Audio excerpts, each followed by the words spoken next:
wabarakatuh. Halo semuanya, kami dari kelompok 3. Di video kali ini kami akan membahas tentang sistem pendidikan nasional. Yang pertama, yaitu definisi sistem pendidikan nasional yang akan dibahas oleh Syah. Definisi sistem pendidikan. Istilah sistem berasal dari bahasa Yunani, sistema, yang artinya himpunan dari bagian-bagian atau komponen-komponen yang saling berhubungan secara teratur dan merupakan suatu kesatuan.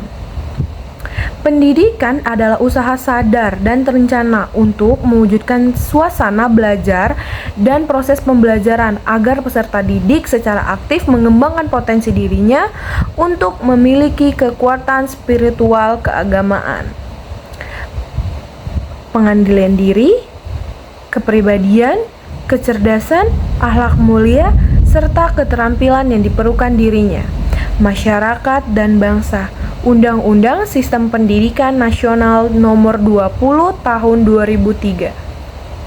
Apa itu pendidikan nasional?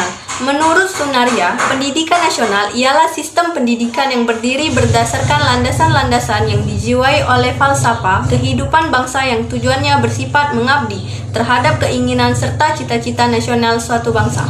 Menurut Kementerian Pendidikan dan Kebudayaan mengemukakan bahwa pendidikan nasional adalah suatu usaha yang membimbing para warga negara Indonesia menjadi Pancasila yang berkepribadian berdasarkan ketuhanan, berkesadaran masyarakat dan mampu membudayakan alam sekitar. Baik, di sini saya akan menjelaskan materi tentang sistem pendidikan nasional. Sistem pendidikan nasional itu mencakup masukan, proses, dan keluaran atau hasil. Yang pertama melalui masukan, yang di dalamnya mencakup yang pertama tujuan yang berfungsi memberikan arah kegiatan. Yang kedua peserta didik, yang fungsinya adalah belajar hingga mencapai tujuan pendidikan. Yang ketiga pengelolaan, fungsinya merencanakan, mengkoordinasikan, mengarahkan, dan menilai sistem. Yang keempat struktur dan jadwal, yang fungsinya mengatur waktu dan mengelompokkan peserta didik berdasarkan tujuan tertentu. Yang kelima ada isi atau kurikulum, yang berfungsi sebagai bahan yang harus dipelajari oleh peserta didik. Yang keenam ada pendidik atau guru, fungsinya menyediakan bahan untuk peserta didik. Yang ketujuh ada alat bantu belajar, yang fungsinya adalah memungkinkan proses belajar mengajar sehingga menarik, lengkap, dan lebih mudah. Yang kedelapan adalah fasilitas yang berfungsi sebagai tempat penyelenggaranya pendidikan. Yang kesembilan ada teknologi yang berfungsi untuk mempermudah atau memperlancar proses pendidikan. Yang kesepuluh ada penelitian, fungsinya untuk mengembangkan pengetahuan. Yang terakhir adalah biaya pendidikan. Biaya pendidikan merupakan satuan biaya yang memperlancar proses pendidikan. Yang kedua melalui proses. Yang dimaksud dalam proses ini adalah interaksi fungsional pendidikan yang dilaksanakan di sekolah maupun di luar sekolah. Setelah melalui proses tersebut, peserta didik akan mencapai tujuan pendidikan nasional yang disebut keluaran atau hasil. Dengan ini, peserta didik akan mempunyai rasa percaya diri, mempunyai budaya belajar di masyarakat, berperilaku kreatif, inovatif, terampil, dan berkeinginan untuk maju. Selanjutnya, kita menuju ke tujuan pendidikan nasional. Tujuan pendidikan nasional yaitu yang pertama meningkatkan pembinaan sumber daya manusia menjadi individu mandiri. Yang kedua meningkatkan taraf hidup. Yang ketiga meningkatkan peran individu sebagai pribadi, warga masyarakat, negara, dan makhluk Tuhan. Tujuan pendidikan nasional adalah untuk mengembangkan kemampuan dan membentuk watak serta peradaban bangsa yang bermartabat dalam rangka mencerdaskan kehidupan bangsa agar berkembangnya potensi peserta didik menjadi manusia yang beriman, bertakwa, berakhlak mulia, berilmu, kreatif, mandiri, dan menjadi warga negara yang demokratis serta bertanggung jawab. Fungsi pendidikan nasional. Pendidikan nasional berfungsi sebagai alat pembangun pribadi, pengembangan warga negara, dan perkembangan kebudayaan. Pengembangan kebangsaan Indonesia Yang kedua yaitu untuk mengembangkan kemampuan serta meningkatkan mutu kehidupan dan martabat bangsa Indonesia dalam rangka upaya mewujudkan tujuan nasional. Visi dan misi sistem pendidikan nasional. Visi sistem pendidikan nasional adalah terwujudnya sistem pendidikan sebagai peranata sosial yang kuat dan berwibawa untuk memperdayakan semua warga negara Indonesia berkembang menjadi manusia yang berkualitas sehingga mampu proaktif menjawab tantangan zaman yang selalu berubah ini. Misi sistem pendidikan nasional adalah mengupayakan perluasan dan pemerataan kesempatan memperoleh pendidikan yang bermutu bagi seluruh rakyat Indonesia. 2.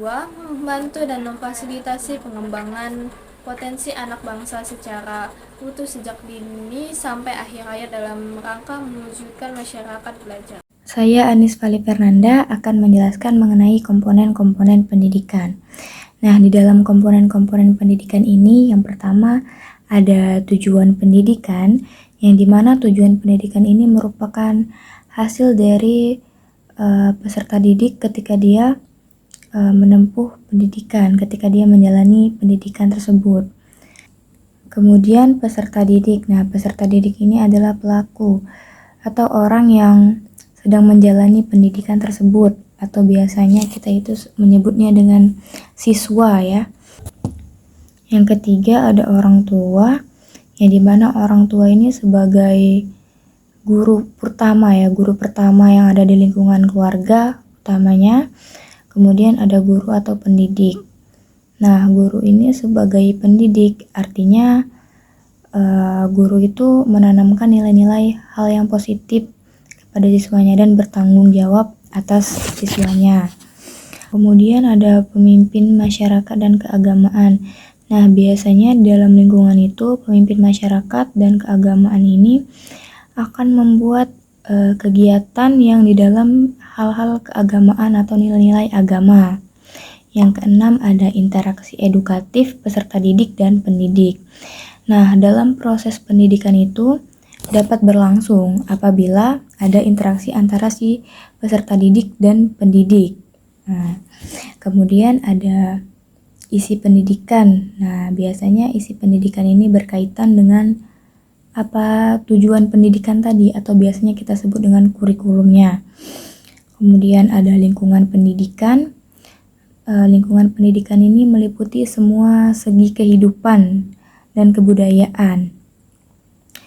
Nah, lingkungan pendidikan ini dikelompokkan ya berdasarkan lingkungan kebudayaan. Terdiri dari sosial politis, sosial antropologis, sosial ekonomi, kemudian lingkungan iklim dan geografisnya. Nah, teman-teman bisa dilihat di sini, ini ada sistem input pendidikan atau instrumental input. Instrumental input ini segala sesuatu yang disengajakan atau diadakan ya, dirancang untuk keperluan pendidikan. Misalnya kurikulum, pendidik atau programnya, dan sebagainya. Kemudian ada raw input, prosesnya ini raw input. Raw input ini ialah peserta didik. Peserta didik yang akan mengalami proses pendidikan tersebut. Kemudian melalui proses, terus melalui output. Nah, output ini ialah hasil yang didapat dari peserta didik ketika melalui proses pendidikan, yang dimana ketika dalam proses pendidikan itu peserta didik ini akan mengalami perubahan tingkah laku dengan kualifikasi tertentu. Kemudian ada environmental input, yang dimana environmental input ini ialah lingkungan fisik ya, lingkungan baik, lingkungan fisik maupun lingkungan sosial yang pastinya itu terlibat dalam proses peserta didik. Oke teman-teman semuanya, selesai sudah penjelasan dan penyampaian materi dari kelompok kami. Semoga apa yang kami sampaikan semoga dapat memberikan ilmu bagi kalian semua, dan apabila ada kata kurang berkenan, saya mohon maaf mewakili teman-teman saya, dan kepada Allah kami mohon ampun. Kami akhiri, wassalamualaikum warahmatullahi wabarakatuh.